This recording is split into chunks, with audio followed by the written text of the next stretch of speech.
And hey there, hi there, ho there, on a gracious good Saturday morning to you. Welcome back for another exciting edition of the Cardinal Couple Radio Hour podcast as we bring you the joy and excitement of Louisville women's athletics and sports. And we have got a bunch to talk about today.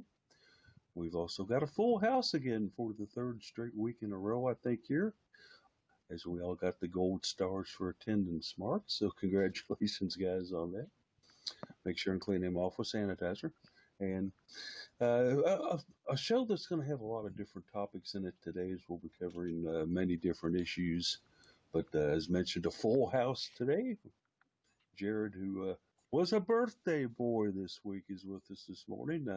Once again, happy birthday to you, sir. Thank you.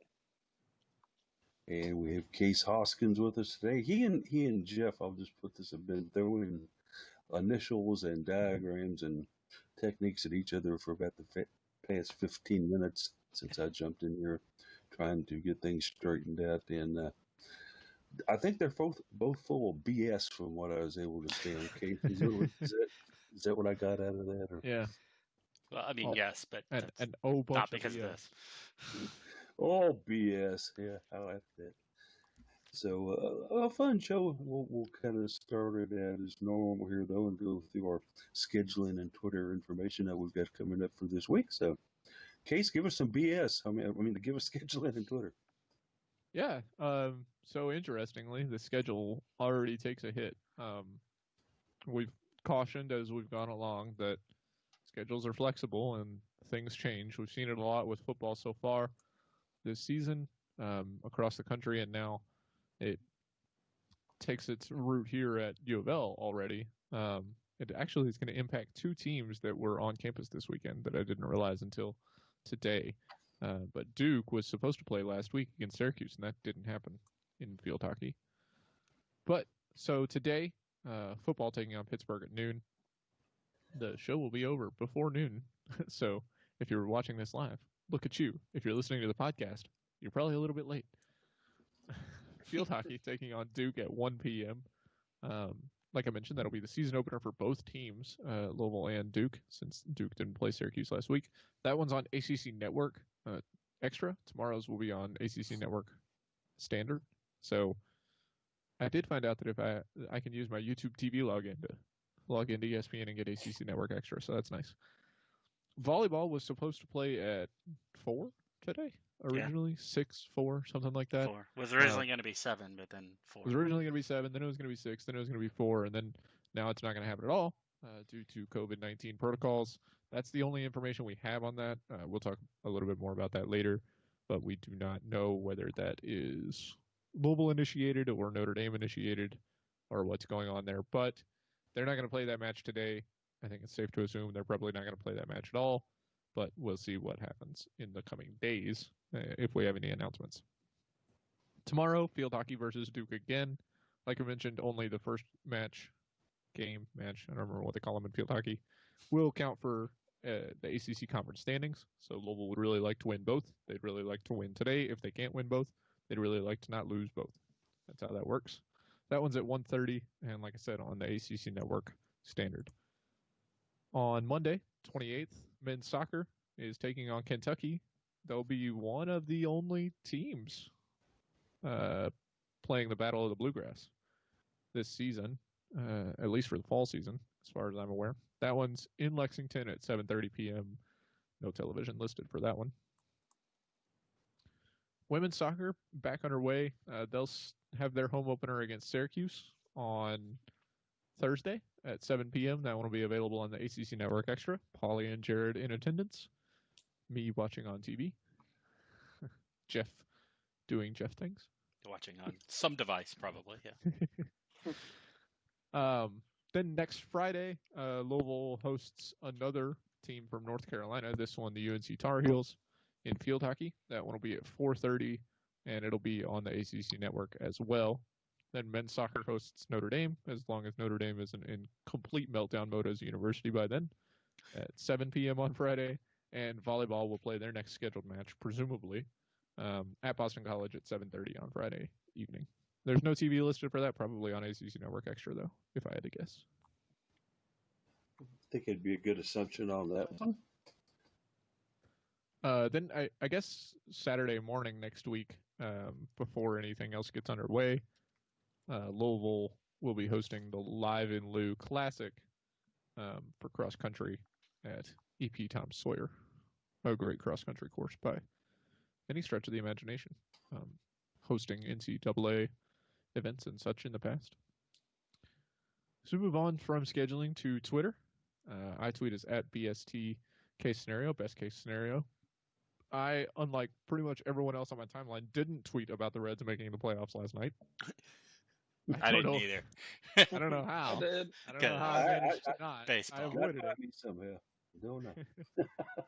Hey, first time since 2013 that the Reds are in the playoffs, which is not quite as bad as the first time since 2003 for the Marlins, but that's where we are. What a weird baseball season that a team can win 30 games and then be like, all right, we clinched the playoffs. Anyway, Jared is one of the people who tweeted about the Reds making the playoffs. He tweets as at Mr. Anderson Jared. He's also on Instagram, where apparently people make weird comments about people he takes photos of. So maybe don't do that. Yeah. Don't be a creep on the internet. That's the number one rule. The number one rule: don't be a creep on the internet. Yeah, that's a little weird. I checked my phone for 12 new notifications, all from the same person, about a model, and I was like, oh, okay, we need to get this person blocked. Please stop. Polly tweets us at Cardinal Couple. He was tweeting a lot this week, and for the life of me, I can't remember what about. So, good job, Paul. Primarily had some tweets going on about the women's soccer match against Florida State, and then, of course, also tweeted quite a bit yesterday about the volleyball match against Notre Dame. So, we try to, at least at my Cardinal Couple account, try to put scores out there and also information about matches for those that aren't watching them and still are trying to keep up with them on Twitter. I hope it's helpful. I hope people do look at them. I just, do it as kind of, I guess, a Cardinal Couple public service to the events that we cover to let you know, hey, we're down 14-12 in the third set, or we're up, 8-1 in the second set, or after a quarter, we have a 2-point lead. Just general information for the casual observer, or maybe the big Cardinal fan that can't actually watch these things, guys. So there you go. That's the purpose behind them, and I get some responses on them every once in a while. So whatever, it's there. Doesn't take much, finger power to do. There you go. Just as long as you're not getting names wrong, like some people. It's spell check, and I do not get along, so I have to check in everything I type and make sure that it's correct. But I almost typed in a great Kildavere, and then decided people might take that wrong yesterday. All right, go ahead. Jeff tweets us at Card Couple Radio, and if you were expecting to see volleyball tweets from him yesterday, I don't think it happened because, Jeff, when's the last time you missed a volleyball match in person? Oh, it's been a while. Of course, I never tweet all that much when I'm actually at a match. It was actually more likely that I was going to tweet watching it online. But unfortunately, it was during the workday, so I was still at my desk working.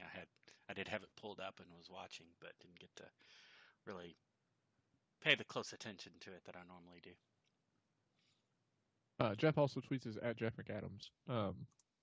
He's been very active on that recently, as many people have on Twitter. There's a lot to talk about and a lot to have their voice heard, and that's where you go to do that. In the age of social media, if you want your voice heard by the ether, at least, somebody's likely to see it if you put it on your Twitter timeline. So that's that. And so there it is. Scheduling in Twitter. Finished by 10:10, earliest time ever. Well, not really. I mean, it's back in the... That's true. That one time we did it on like a Friday. Dang. Yeah. Dang. So, but nevertheless, good information. Make sure to follow all the guys on Twitter if you can. Always some timely information. We also do put events up there. And speaking of events, let's go ahead and get right on into the events of the week. We had yesterday down at the L&N Federal Credit Union Arena, Louisville's first volleyball match of the season, bringing in Notre Dame. As we mentioned earlier, the Cards were actually ranked second in the coaches' preseason ACC poll. Notre Dame fourth. Notre Dame promptly ignored that and took the Cardinals in 3 straight sets, 27-25, 25-22, and 26-24. As Case mentioned in his article today, Cardinal Couple, we were correct last week in expecting that there would be some extra inning or extended plays in some of these sets, but unfortunately it did not go 5 sets. The Irish taking the Cardinals. A couple key stats in here, and I'll get the guys' opinions on these. What I basically saw is that when it came to the actual aces on serving, Notre Dame won that 7-2. That's basically, you look at it, 5 points, and that could have changed any one of the 3 games there. So a huge stat there for them, taking that Notre Dame 7-2 on serving aces. But Jeff, you're the volleyball aficionado and the one who knows the most about it here amongst us. I'll let you start out with your analysis and kind of some of your thoughts on this match yesterday. Yeah, I think you hit on the most salient stat there with the aces. That's gonna, when there's a bit of a disparity there, that's gonna change some sets around and really make a change to the overall match. And frequently in particularly when you've got 2 closely matched teams like this, as Notre Dame and UofL always seem to be in whatever sport, that little things like that can make a difference. They out-hit us 205 to 190, neither of which is a spectacular mark, but and again, it's close, but just a little bit of an edge there. Um, you know, they had one more service error than we did. That's really close, so not usually going to tip the game one way or the other. They had a couple more blocks than we did. I mean, it's all these stats are super, super close, but they all just kind of tilt just a little bit in Notre Dame's favor, and I think they add up to the match win and a 3-set win. Um, both teams looked pretty good, I think, from what I was able to watch. Like I said, I was only about half paying attention to it on the screen, but they both look good. I've been saying for the past several years that Notre Dame is rebuilding. They had a meltdown in the program. They've been rebuilding. At this point, they have rebuilt. They're back. They are a competitive team at the top echelons of at least ACC play, if not national. So, is my assessment from watching them yesterday. It's a shame we won't be able to watch them again today. I was looking forward to taking another shot at that one by the team and see how it goes. But maybe it happens later in the fall. Maybe not. Maybe it ends up being included as part of a potential spring set of play. So um, it was a disappointing outing. I think the team looked good. Aiko looked good, I think, hitting. Claire looked good hitting. The freshman Anna DeBeer came in, looked pretty good hitting. She only hit about 100, so you got a little bit to clean up there, but looked good. Yeah, it was, I like where the team is. Normally this would have been a non-conference matchup, but weird things happen, and 2020. So. Jared, the Cardinals had 3 of their players go into double figures on kills. Aiko Jones leading the way with 13. Anna Stevenson and Claire Chaussee both getting in double digits there. Anna DeBeer, a freshman, highly heralded freshman, came in and had 6 kills, including 3 in a row. I think was it in the 3rd set, perhaps. But the Cardinals seem to be doing okay from that aspect. What are some of the things that you saw that you think cost this match to the Notre Dame? Why did we lose to them? I did not get the chance to watch the game due to the early time slot there, so all of my information so far is coming through the box score as well as verbal reports that I've heard from you and Jeff. Looks like there are just a lot of attacking errors, especially from experienced players going down the box score. Looks like Aiko had 6 attack errors. Claire Chaussee had 5, Anna DeBeer 4. So these are experienced players that may be a little high in the attacking errors and what we expect out of them at this point in their careers. Once again, it's first match of the season. You have a little bit of the early season jitters as well as trying to brush off some of the dust there. But as Jeff mentioned, all the stats are very, very similar. It's just every stat leaned in their direction, and that's enough to help swing it.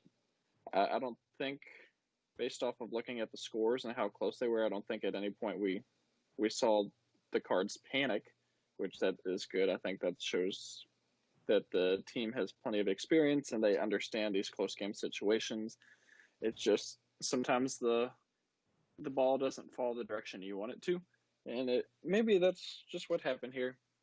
Once again, it's just the first match. We should still have a hopeful 7 matches to go, and I think we'll see a bit of a turnaround after that. Case Louisville got off to a very hot start here. They took a 13-7 lead after 3 kills from Jones. Anna Stevenson gets a service ace, puts us up 15-7, yet we lose this first set to the Irish after 3, what I guess they call them match points, or not match points, but set points. We were at 24 and had a chance to take this thing. Couldn't quite get it done. What happened to the Cards at the end of this first set, Case? It's tough to say, and especially for me looking at the play-by-play because all the scores are screwed up, so I can't see what the scores actually were. If you open up the box score, the play-by-play tells you that the first set started at 27-26 and ended at 54-50. So, okay. I got to see this. I'm going over to take a look at this. Just go take a look and enjoy that. It's for every single set. It's a little bit why the article today is light on analysis of the volleyball match because I really figure it out. But yeah, Louisville just kind of had mental lapses. If you've got a team down at set point 3 times, you've got to take advantage of that. You have to be able to close it out and win. And instead, Notre Dame's able to go on a run, 4 points to tie it up. Or to take the lead, actually. 4 points to take the lead. Louisville ties it back up with a clear kill from Claire Chaussee. And then a bad set by Aiko Jones, which is not what you want to see. And then an error by Aiko Jones to round that out. So it was a tough match. Errors were the difference in this one. And service, the service game in particular, especially in the third set, when Louisville out-hit Notre Dame by a decent margin and still managed to lose that one on. Jeff and I talked about this briefly earlier this morning. They gave up 3 service points in that third set, 1 ace and 2 errors. So when you do that and you lose by 2 points, then it's tough to look at that way. Yeah. Jeff, you and I kind of tweeted a little bit back and forth during this thing. Catherine Muth for Notre Dame has got maybe one of the most powerful scorching serves I've seen out of anybody ever. Back me up on this. She's got some very serious power that she can bring to it. She's got one of those incredible topspin serves that just drops as soon as it crosses the net. That is hard to play. You got to be in the right spot because it's just so fast. You have very little time to react to it, and also because it drops to the point from that topspin that she's able to put on it that just makes it doesn't travel the way like these young women are roughly 20 years old, that 20 years of life experience suggests to you that something thrown is going to drop. So it really throws you off, and those are hard to deal with. Probably the most complete example of that was Micah Hancock out of Penn State a number of years back. She had that type of serve, and we played them in a match up there in State College, and she tore us apart on her serve. Carolyn Muth has that same sort of serve that's just really hard to respond to because you got to be in the perfect position and get it perfect up, and you have to absorb so much energy out of that ball when it hits you. So it's tough to do. Yeah, yes, it was certainly. I think the Cards had some trouble actually defending against that, and fortunately, she wasn't able to serve all the time for Notre Dame due to the rotation rules and such. Otherwise, this one could have been a lot worse score-wise. She's pretty powerful there. Takeaways out of this one, I know that there's a lot of teaching points that I would think that Danny Busboom Kelly would have on video here to be able to go over with the team and things to learn from. Jeff, some of the things that you think that Coach will kind of stress with him on, with not being able to play today, some of the things that she'll talk about in film sessions with him for the next match. Yeah, not playing today is it's bittersweet. Obviously, they want to get out on the court and play, but the 1 day turnaround to face the same team is a little bit difficult because you don't have the opportunity to pull in those lessons learned that you would normally have a chance to when you play the same team twice in a season. For example, last year we played Western Kentucky twice, right? Once was at the very beginning of the season, and once was at the very end of the season in the NCAA tournament. It's hard to take lessons learned and apply that when you're doing back-to-back in 1 day. So maybe they get a chance to reschedule this later this fall. Maybe not. But even if they play again in the spring, which wasn't the plan for volleyball, any matches that get played in the fall get counted. The thought and the plan is to count them in the schedule for the spring, and not replay those games, not replay those teams. So maybe they will get a chance to replay them either in the fall or in the spring, and they can do some lessons learned from it. But it's a mixed bag. Not being able to play this game. As I was looking through the kind of group chat conversations that we have amongst us here, Jared was the first one to kind of broke it that there would be no volleyball today because of COVID information that obtained from a email from the SID, Louisville Volleyball. Jared, as this broke and you were keeping us kind of advised on it and all, just some of your thoughts about what's going on here.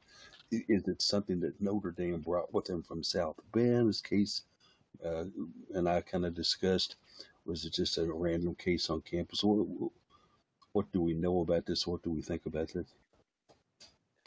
My first thoughts were, man, I can't shoot volleyball now. But no, they didn't provide a lot of information in terms of where it originated. Case had kind of mentioned and hinted earlier that Notre Dame had some issues with their football team that they had to postpone due to a similar situation. There's a chance that maybe there was some interaction between some volleyball players, football players, and some of the athletics facilities back on Notre Dame's campus. It could just be that there was a UofL player, coach, that tested positive, or maybe we haven't heard from UofL. Maybe there's been an increase in cases on campus, which even then would be tough to imagine just because they're still allowing other sports like men's soccer to play last night, allow field hockey to play last night. So I don't want to throw the blame at Notre Dame, but some of the flags point their direction. Either way, what UofL and Notre Dame have chosen to do is obviously the smart and safe choice. And I do fully support their decision in this. I mean, they can make up the game later on, or just not play it at all, as long as we can put the health and safety of everybody involved first. And either Case or Jeff, maybe you can kind of enlighten us a little bit more on this. What are the procedures as far as testing go for these teams when they're on campus to do an event like volleyball? Are they tested before and after a game? How many times in the day are they tested? Kind of just break this down to us if either one of you have an understanding of it. I don't have any additional information about this, but it brings up what is another interesting idea about the concept of COVID-19 testing writ large in the ACC. I was listening to a podcast yesterday that was discussing the disconnect between Florida State having their head football coach test positive, and they're just going to play their game this week without him. And presumably, he didn't come into contact with any of his other players or coaching staff. There's no way. Why would that make any sense? He's only the head football coach. And then Notre Dame with an undisclosed number of positive cases or contact tracing, having to postpone their entire game.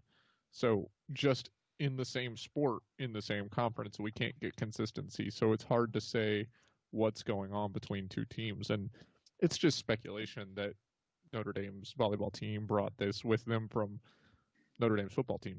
That's just kind of an argument that kind of makes sense just if you follow logical patterns. But it's also completely possible that Louisville, like Jared mentioned, just has this natively here. I mean, it's everywhere. It's not like Louisville's athletics are somehow immune to the situation, because they're not. No group or team or area is. Yeah, for sure, COVID doesn't pick favorites. I get what you're saying there. One of the things I noticed, guys, here during that match is the players were wearing masks out on the court while participating. Everybody was masked up on the sidelines, including the coaches and stuff. From a purely athletic, physical standpoint, I've never attempted it, but it's got to be HE double toothpicks to try to play 3 or more sets of volleyball in a mask. Yeah, even in the red and black scrimmage, we saw a long rally that ended up looking like the players were short of breath at the end of it, more so than I would normally expect for, highly trained athletes. So I think it might be having a little bit of an effect, but it's not overwhelming. They did, in volleyball, you do get to stop in between plays for a little bit, so it's not like too bad going on there. But it's something that probably is impacting a little bit. I think one of my concerns with volleyball is we've talked about them wearing the masks on court, but a lot of the pictures that you've seen is, masks slip down. You're doing a lot of action. You can't really adjust it in the middle of the match. Or I think they're being a little bit lax on when you're on court if you have to be wearing it. But if you do have, like we said, an outbreak among a team or an outbreak among players that are playing, volleyball is kind of a sport where everybody's going to touch the same ball with their hands, and that's going to happen. Like in soccer and field hockey, two sports where you could presumably say, yeah, you could have a case with a team or with a player that is playing on the floor, on the court or field, and there's a risk, but the risk of transmission is low. In volleyball, it's an indoor game. The ball is being touched by everyone. If your mask comes down, the ball is in close proximity to your face. That's a high risk of transmission among athletes in play. So it's definitely an interesting situation, and hopefully this is just a matter of they did some contact tracing and came back with some changes they needed to make, and hopefully we don't see an outbreak come out of this.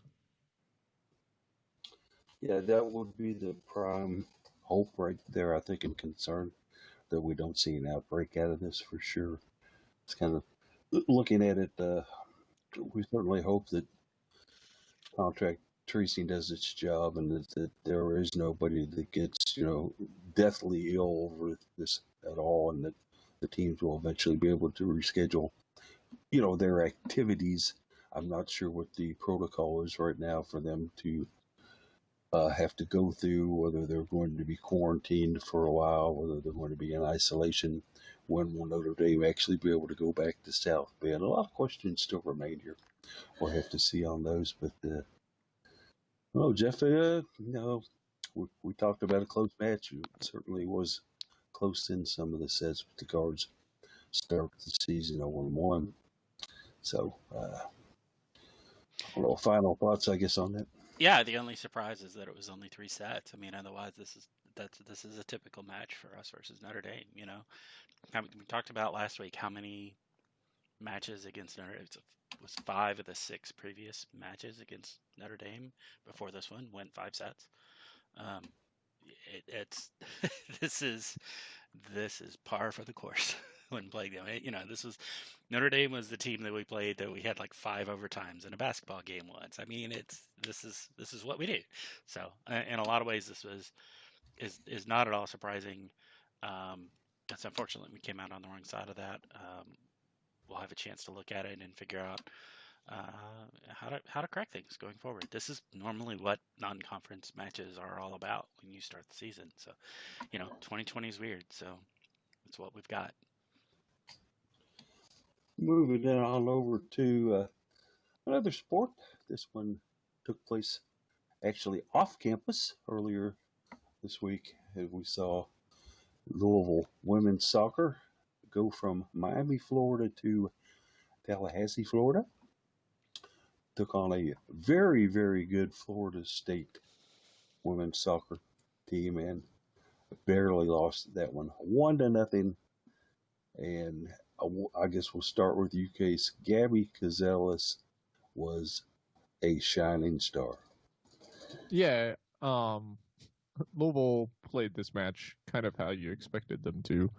They parked the bus from the very beginning. Parking the bus is something you usually see a team do if they consider themselves to be outmatched and can steal an early goal. You somehow manage to get ahead in a game that you maybe shouldn't be, and then you just put everybody on defense and hope for the best. It has its pros and cons. In addition to blocking up the entire defensive third for the opposing team, it also blocks up the entire defensive third for your team. It makes it very hard to get the ball out. It can make it very confusing if you're not communicating well. But Louisville did do a pretty good job of this. They were playing a park the bus strategy, not from ahead, but from the entire game. They started with 5 in the back. They played a 5-4-1, I want to say. So they were very defensive minded in this one. And like you said, Gabby Cazellas finished with 9 saves, a career high on 10 shots on goal. Unfortunately, 1 did sneak by her. Louisville managed to only get 2 shots for the entire game. They got outshot 26-2, which is not ideal, as well as Florida State leading the corner race 8-1. So very obvious from that Louisville was behind and playing in the defensive third for the entire game. The goal was unlucky. Gabby came out, played good defensively, and collapsed on a runner in the box, blocked the ball away. It just happened to go straight to a Florida State player, and with your goalkeeper on the ground and an offensive player standing at the top of the box receiving the ball in an open goal, that's going to be a score for the other team most of the time. So that's the one goal difference in this game. Louisville played very well, I thought. I don't like to see an extremely defensive style like that. I think that Louisville plays better playing a balanced setup so that they can actually move the ball and try to get some attack. We didn't see that today. Or sorry, Sunday. It was definitely not today. We didn't see that out of them on Sunday, just because of the opportunities they were putting themselves behind the 8 ball a little bit. But it was encouraging to see that they were able to hold so strongly defensively when they were playing only defense in this one. It was basically like an offense versus defense scrimmage in practice. So, Jared, if you take a look at the stats on this thing, just for face value and what they are, you see that the Cards were outshot 26-2, shots on goal 10-1 in favor of FSU's, as Case had mentioned to us. Still, this was a heck of an effort against a very good Florida State team. I think maybe the best team or one of the best teams in the nation, definitely in the ACC, Jared. Yeah, Florida State, their program just in general has been a very strong program. One of the 1 seeds in the NCAA tournament last year, just a couple seasons removed from being NCAA champions. They're well established, good coach. Their system works well for them. They tend to overpower opponents rather quickly, especially in the first half, get that early lead, and then just pour it on them afterwards. Louisville did a good job preventing that. The nil score at halftime was very promising to see, especially when you're on the road. As Case mentioned, it was just the unfortunate block by Cazelis that went straight to a Florida State offensive player. But other than that, the game plan worked well. They went in knowing that Florida State's offense would be aggressive, which, looking at the stats, is pretty obvious with the 26 shots, 10 on goal. But the fact that UofL stuck with their game plan from start to finish is good, and that at no point did they really panic even when that goal went in at the 60th minute. Cards are I'm sure already back on campus, and will take to the pitch at Lynn Stadium on Thursday. They will take on Syracuse. Some of the things, maybe Jared and Jeff, I know you don't follow it very closely, but chime in here on some of the things that the Cards might kind of look to work on and get prepared for against Syracuse. Yeah, I mean, Florida State's among the cream of the crop at the ACC, so the Syracuse match should be a little easier to tackle. I'm hoping they can get back on the winning side of things, get a little build up a little confidence again. Florida State's good. I mean, you get to come away with a one loss there is not bad. And, you can't really get too down in the dumps on that. So, worthwhile effort. You learn from it. You move on. It's every loss is, well, every win, every game is a learning opportunity, but losses particularly. So, yeah.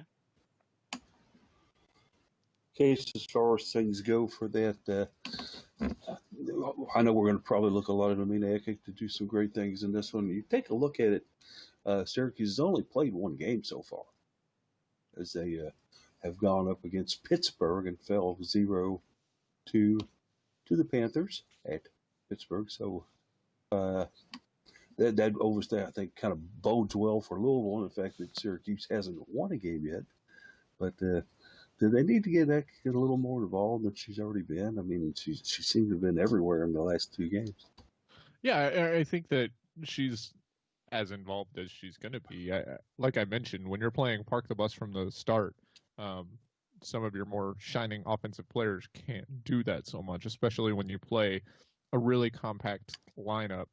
It's one thing to play the standard 4-2-3-1 that Louisville likes to play, and skew that defensively. That can allow you to still get forward a little bit and maintain some shape.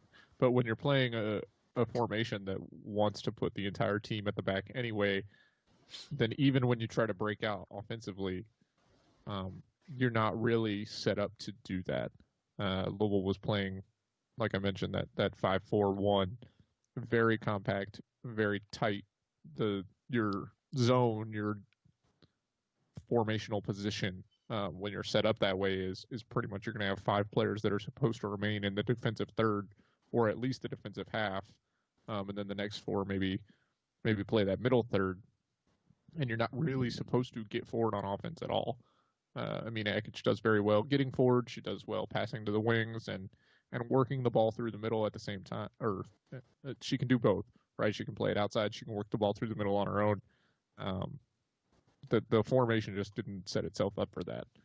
When you look at this game against Syracuse, I'm looking at their match against Pittsburgh, and it was kind of a mirror of Louisville versus Florida State. Pittsburgh outshot Syracuse 27-4, 12-1 on frame, 8-3 on corner kicks. Pitt just really controlled the match offensively, managed to not score until the second half.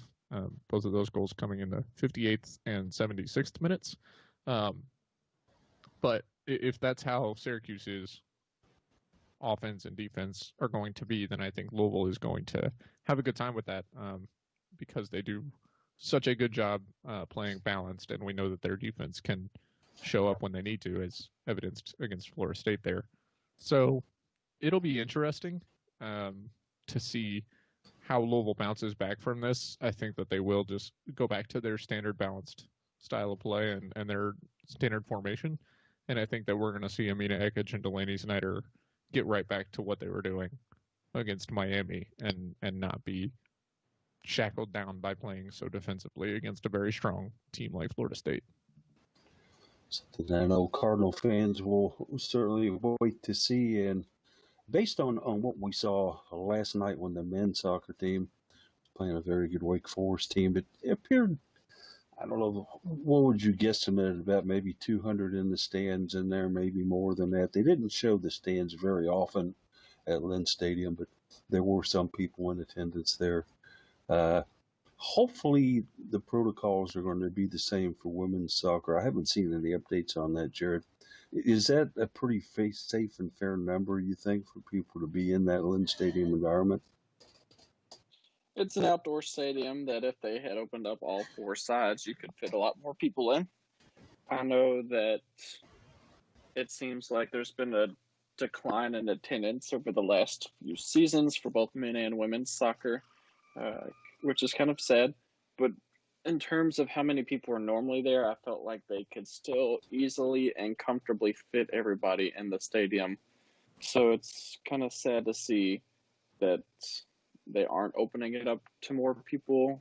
Maybe even at least include the season ticket holders, which I know would help Case out in that situation, as well as a few other people.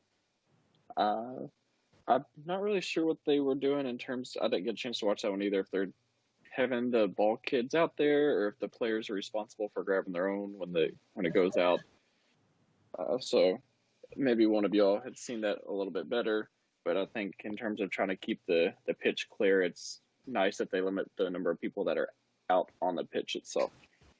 I didn't watch the Louisville men's game last night. UofL lists the attendance as 112 total.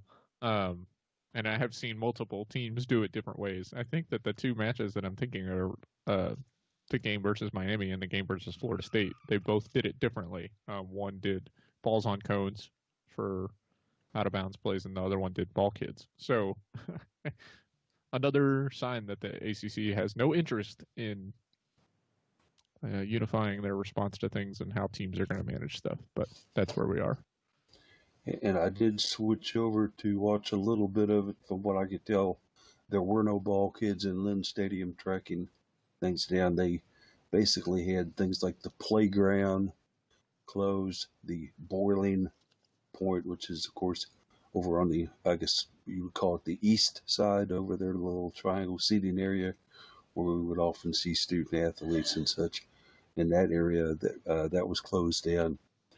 And of course, they weren't wearing masks out there. I guess that's one thing that we've seen in other sports, but still, if they can get 100 in there for Thursday night women's soccer, the protocols being what they are, we'll see. It's I don't know, Jeff. It's kind of interesting that what are they going to do as far as contract tracing goes here for like the next upcoming event, which we'll get into a second, field hockey today.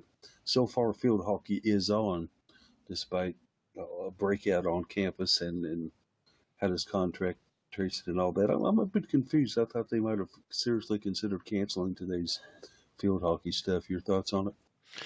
Yeah, contact tracing, from what I understand at least, is mostly after a case has been detected, and it involves, hey, let me ask the person who has the case, where have you been in the past roughly 2 weeks, that you might have picked this up, and then try to track down people that were there.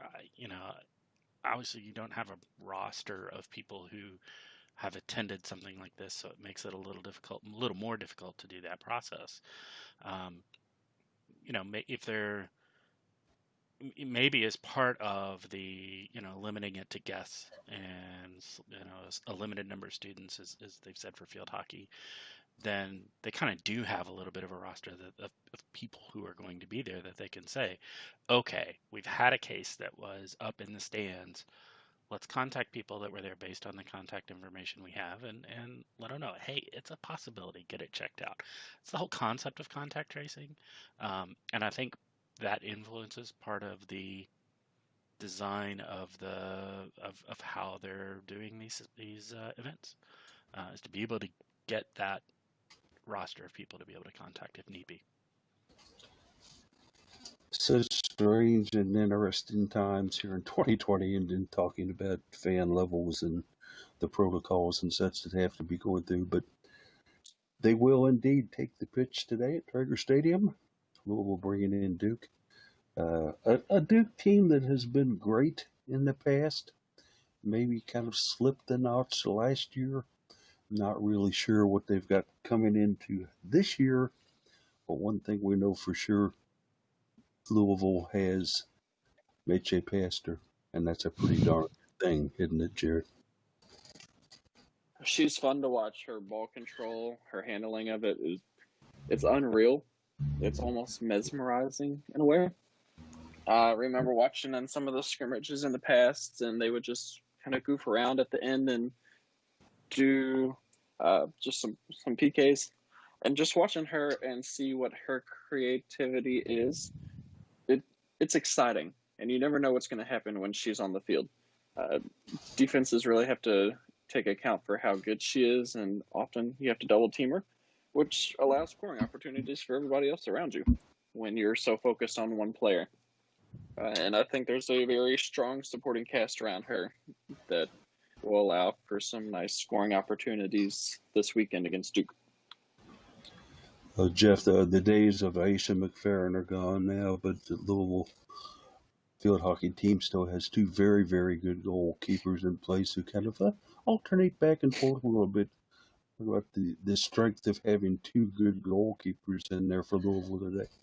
Yeah, you have the opportunity to tweak that the selection of goalkeeper based on the scenario that you're in. We've seen in the past that Hollenbar tends to play in more of the live ball regular periods of hockey play, and they tend to use Sam Menrath for any penalty stroke tiebreakers and such. Which anytime you have multiple options, gives you the possibility to tweak and select based on the situation you're in. So that's always kind of nice. But it looks like from what I think what we saw last year, Hollenbar got the bulk of the minutes with Sam Menrath coming in for some opportunities. So Menrath is the younger of the two, so still developing her skills. But look forward to seeing how well she does. Everything I hear is positive about her. So I think the future for goalkeeping for UofL field hockey is plenty bright. This one today on the ACC Network Extra. Tomorrow, of course, it'll be on the ACC Network. Duke was actually scheduled to begin their season last week here, case against Syracuse, but that one was postponed. Those two matches were postponed, so this will be the season opener for Duke. Was there any official reason on why those matches got canceled? I'm praying it wasn't a COVID scare. Not that I saw. It was just noted in UofL's. It was actually noted in UofL's preview for today's match that matches last week for Duke were postponed. So, no, I don't have any information. I could probably do a little bit of digging and see what we find. But come back to me on that. Like you mentioned, hopefully not COVID, but probably COVID because that's just how it goes. Yesterday afternoon, the Louisville athletes were involved in something that wasn't sports related, but was definitely social justice related when they had a march against injustice on campus. As the members of various different sports teams, we know, for example, Louisville athletes from the women's basketball team, track and field were there, women's soccer, softball all joined in, men's soccer wasn't there, of course, having a match that day. The basketball team from the men's side announced that they would be holding this protest march around campus and did invite people to come down on it. I didn't see a whole lot about this. I saw a couple of pictures, but to kind of describe the intent and the nature behind this case. Yeah, obviously, we've seen since the grand jury results announcements earlier this week in the Breonna Taylor investigations, Protests that, like I mentioned, had been ongoing throughout the summer, rekindled a bit in the last few days. The Louisville men's basketball program wanted to lead in their own protest, a march, and they led that from Cardinal Stadium. I didn't get confirmation about every single team, but from Instagram and from some other pictures confirmed that women's soccer was there, track and field was there, softball was there, women's basketball was there. We know that volleyball was playing. We know that men's soccer was getting ready to play, field hockey about to play with their match today. I did confirm real quickly that Syracuse was the cause of the postponement against Duke, but for contact tracing, not any positive cases. So, and that may have been a part of Coach Sowery's decision to, if she, this is complete speculation, right? Like I said, we have Instagram and Twitter to kind of go off of. There's not a lot of information, but you can see a coach saying, you know, we're trying to get these games played. We want to keep ourselves out of risk situations in a pandemic, because it is what it is. From all the pictures that I saw, everyone was well masked. Everyone was doing what they needed to be doing, kind of staying in their own groups that they would be in for sporting events anyway, as far as social distancing goes. So that was good. But the men's basketball team also announced, with some speeches after the march ended, that they would be putting some action to their protests as well, having a voter registration drive scheduled for next Saturday at Shawnee Park. That's Saturday, October 3rd at the Shawnee Park basketball courts from 11 to 1, trying to get people registered to vote in the upcoming elections. Certainly something that I hope people who have not registered to vote yet will consider going down and registering to do so. The overall series between Duke and Louisville in field hockey, Duke has a strong, basically, kind of lead in the overall series, 11-5 all time. The Cards did win the last contest, almost 11 months ago, as you pointed out the article, case down in Durham. As you look at that purely from a viewpoint, Jared, of being down on the field, taking photos of this thing today, what are some of the things that you're going to look for in this match to kind of highlight and get shots of?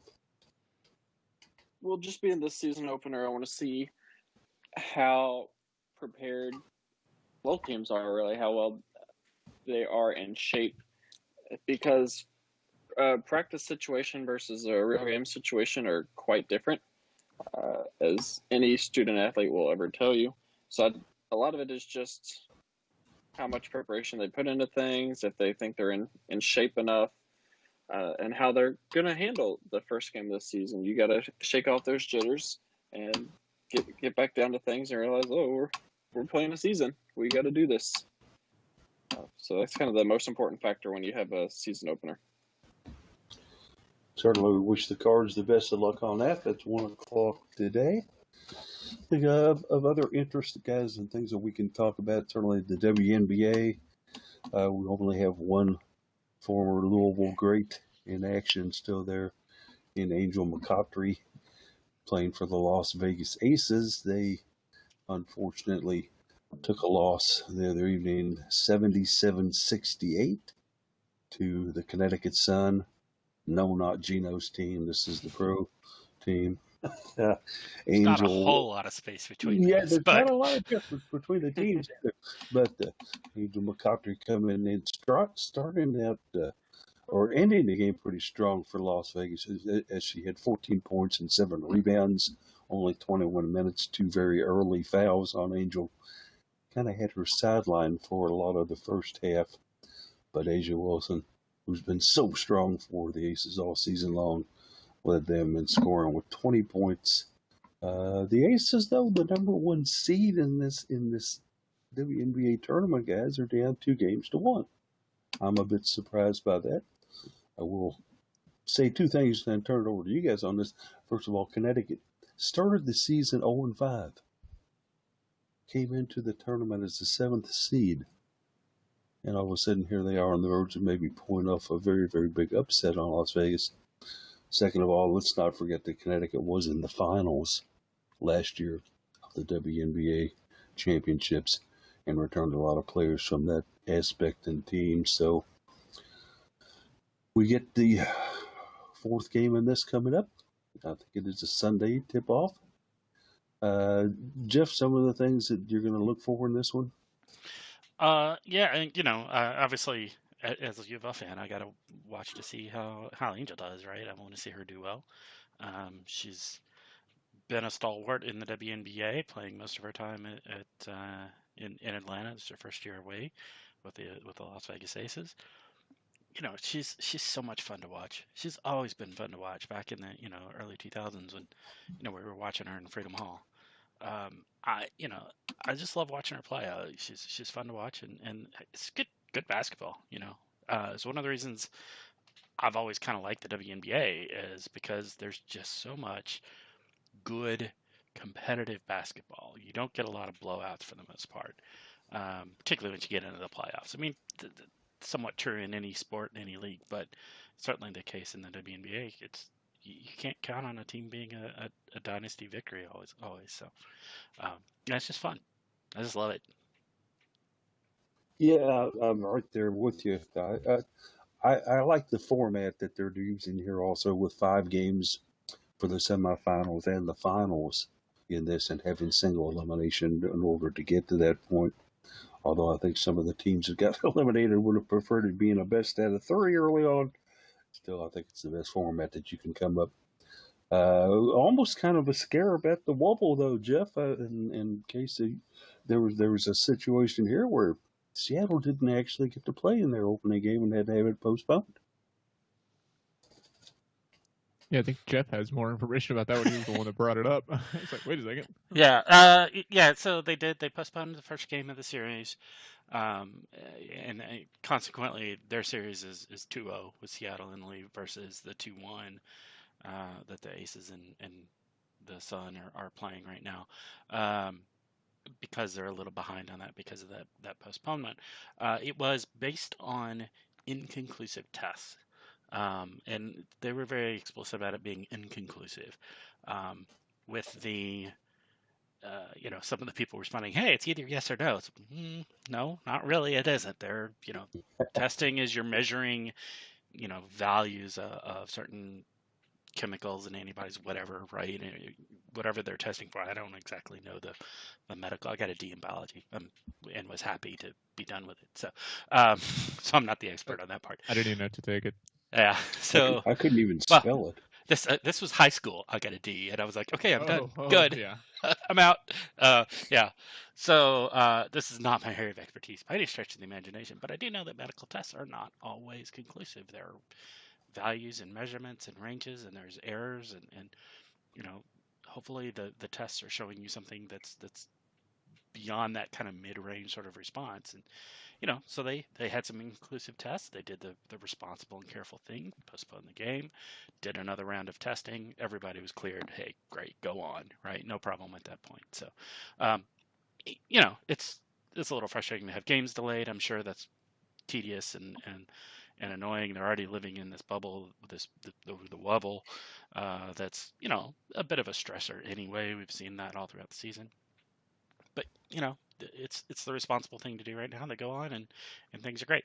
And Seattle's now up 2-0, and I think I was hearing the stats that no team has ever come back from a 2-0 deficit in a playoff series in the WNBA. So it's good for them. They started this 5 games format for the semifinals and the finals. Nobody has ever been down 0-2 and come back and taken that actual series, Jeff. So you're right on that one. So it's good news for Seattle there. Yeah. And when you take a look at Seattle, and normally when you break down the roster and look at the players on there, obviously you think of Stewie, Brianna Stewart, Sue Bird, who's been such a great player for so many times. But what about the efforts of Jewel Lloyd here? Holy cow. In the first game, I think she had 25 points. In the next game, the second game, she had 20 points. Former Notre Dame ball player. Jewel Lloyd has been a pleasant surprise, I think, for Seattle. I've got to think that, Jared. Yeah, don't follow WNBA as closely as you all do, but when it comes to postseason time, it makes it a lot more exciting. There's a lot more on the line when you get to postseason. For me, because I don't follow it as closely, it's kind of an opportunity for me to just sit back and enjoy a sport. It's one that I typically don't cover other than one we talked about here. So it's rare for me to actually just watch and enjoy. I'd love to see all of these go into a fifth game. The winner takes all type thing. But other than that, I can't say I've really got a strong opinion on any particular player or team other than just wanting to see Angel do well and maybe get another ring. And I think that will sum it up for a lot of us as well. Yeah. Hoping to see our former Cardinals play well. We've only got one left out there in Angel. I can't say I'm surprised at Jewel Lloyd doing well. She gave us fits when she was at Notre Dame too. So she was a force to be reckoned with. Right? I mean, she's a very good player. Wow. So it's kind of like, oh, Jewel's doing, yeah, she's doing well. Yep. All right. Okay. Not shocked in the slightest. She was shooting over 70% so far in the semifinals in 2 games. Yeah. It's amazing. Good shooting text there. She's hitting the bullseye with every pull of the trigger. But so let's kind of roll into some final thoughts here. We've covered a lot of ground today, guys. Talked about a lot of different subjects. I'll go ahead and I think Jeff kind of let you start off with the final thoughts segment today. Let's hope that this is a little bit inward looking. Let's hope we can get a good podcast recording out. Case and I have been working on some changes, and it's been a little bit of a comedy of errors this morning. So so we'll get it there. We're learning some new technologies as part of it, all in the quest to make this a better experience for our listeners. So yeah. The guys have got this going in every different set of directions of initials that I can think of, except for the BBC. Yeah, and mostly being frustrated by it, actually. So yeah, I think he spilled a bowl of alphabet soup on his lap, and he's just going, "Look at this iOS BMT! Holy cow!" All right, Case, take it to your final thoughts. Yeah, like Jeff said, maybe it's not just the technology issues that we have, but if we could, press the correct buttons on our own computers, then we probably have better luck too, with both of us having our own errors this morning. Final thought today. I don't know. It's been an interesting week for a multitude of reasons. I just encourage everyone to stay safe in whatever it is that you're doing. You can apply that statement to all kinds of different things and how you think of it. Just stay safe, be good to one another, and that's all I got. It's kind of an interesting type of final thought for the show, but that's what I got this week. That's how I'm feeling. Always a very valid and very, I think, nice one to have is stay safe. I think it's a fine final thought. Jared, we're going to be catching up here, my friend, in about a little less than 2 hours down at Treasure Stadium. Some final thoughts from you today? Got my camera charged, ready to go. All my stuff is packed. So I'm just excited to be able to go watch some sports and take pictures again.